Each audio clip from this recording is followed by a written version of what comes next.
Hello everybody, Coaster Central here, and today I'm going to be ranking my top 10 coasters.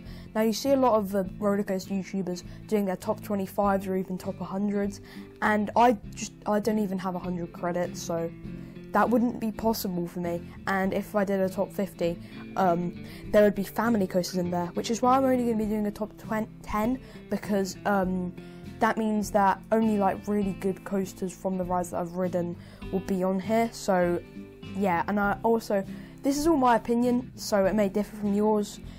I have some very controversial opinions, like I don't think Pantheon's going to be that good. Very controversial. But without further ado, let me present to you my top 10 favourite roller coasters thus far. Why do I sound like an English teacher?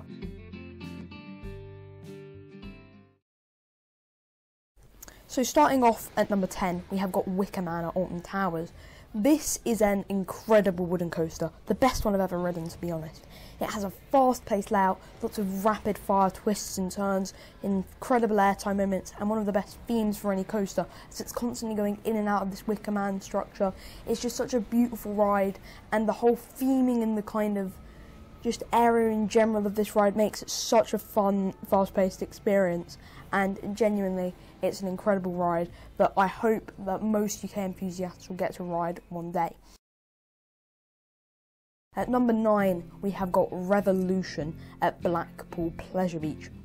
Now, this ride is mainly known for me because of its ejector airtime off of the 2 drops. Like, it is deadly how much airtime you get. In the front row you get heated, and then in the back, and then like when you're doing the backwards launch, you get so much backwards airtime. It's such a weird sensation, but it's epic at the same time. And obviously that vertical loop is one of the most intense things ever, and it's smooth as glass, even though it's an aerodynamics coaster. However, that's probably because it's got no side-to-side movement.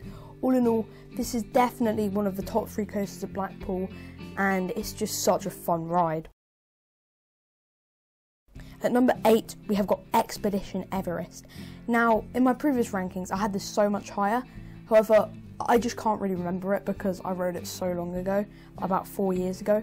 So all I can remember is that it had some incredible theming and that it had a very good ending. So this ride starts off with a small kind of mine train section for going up this almost 200-foot lift hill. So this ride is absolutely massive on the skyline, and you can just see it, and it's just this massive mountain. It looks so beautiful. This has some of the best theming elements in any ride. Obviously, you then go backwards to see this projection of a Wookiee or a Yeti or whatever you want to call it. Wookiees are from Star Wars. And then you drop out and you go around this turn. That's where you hit your top speed of 51 miles an hour, and it's just such an incredible ride. It's a full package. It's got the theming and the thrills, which is what puts this in my top 10. At number 7, we have got the big one at Blackpool Pleasure Beach.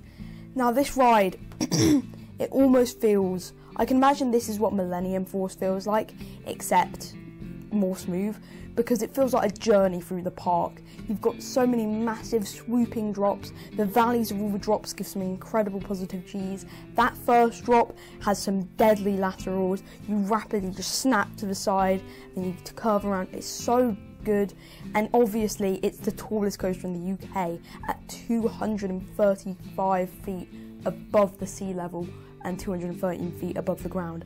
It's such an incredible roller coaster, and it's obviously got the very patriotic colour scheme with the red, white and blue, and it's so good looking on the skyline of the park.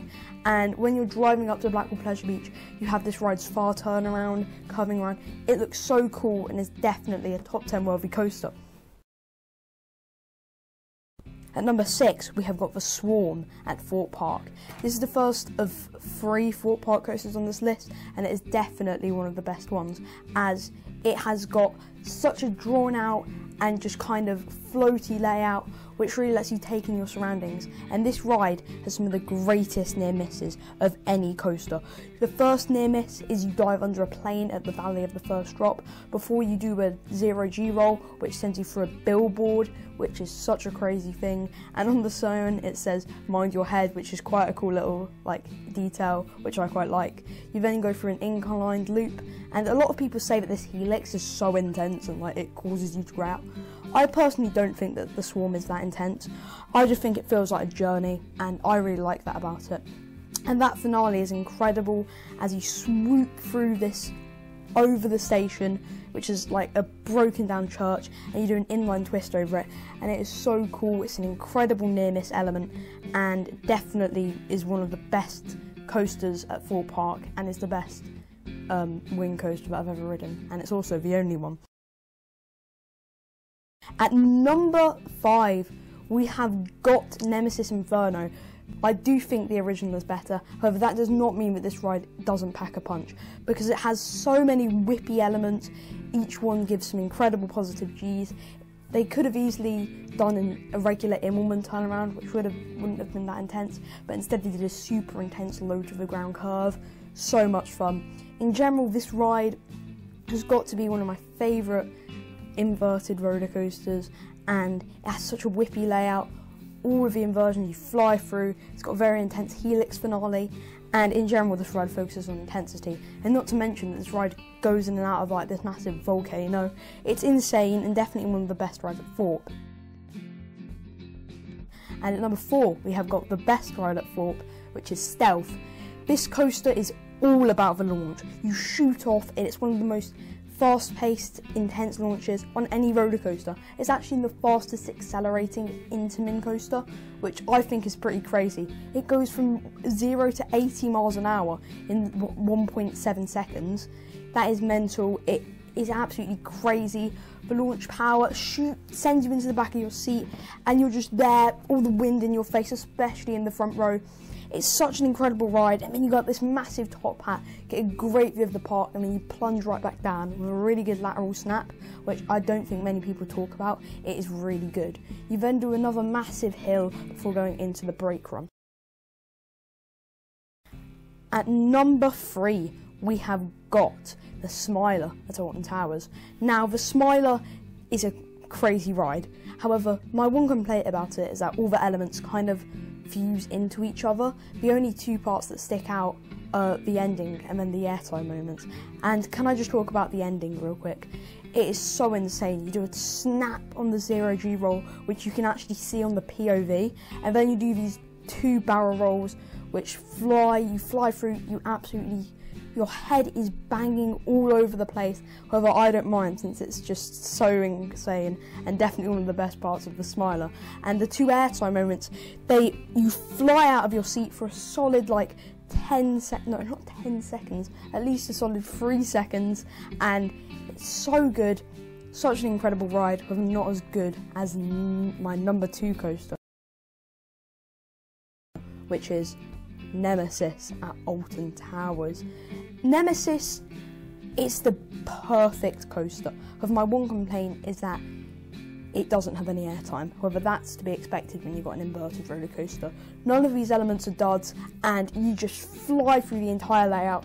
The first drop is at like what, a 30-degree angle. You still pick up so much speed from it, so you can whip through this corkscrew and go through one of the most intense elements on any roller coaster, which is that helix. Absolutely insane. Then go through the 0G roll over the station, which is such a cool visual on and off ride. You go into this massive turnaround, which sends you into a vertical loop halfway through the ride. What other invert does that? Like, it normally just goes vertical loop, 0G roll, Immelman, like the basic layout. However, this one, I love it because it's got such a different style layout. So many whippy elements. However, my favourite coaster is Icon at Blackpool Pleasure Beach, because it has more airtime moments than Nemesis. This ride, you fly through every single element. Whilst the launches may not be the best, they don't need to be, as they just want to get you up to speed. You get some incredible airtime over every single hill, especially that one before you go into the helix. And you have so many snappy elements, got an incredibly slow pace, and you just fly, and you just kind of like gently go through it, get some incredible hang time on that barrel roll, and the Junior Illman. It's massive. You just fly through it. You get some whip on the back row, but you just kind of get tossed out your seat. It's a little bit of sideways airtime, which is really cool. And in general, all the elements feel like they never stop coming. Obviously, you've got that outer bank, which is so cool.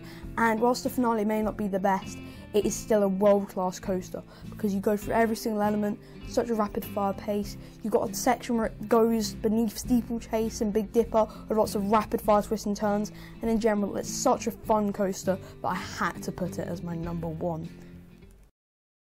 And that is my top 10 favourite coasters. Now, my opinion is not going to be the same as yours, so if you want to have Smiler as your number 1 coaster, then I definitely see that. And feel free to leave your opinions on my list in the comment section below. Anyway, hope you enjoyed today's video, guys, and I'll see you in the next one. Bye.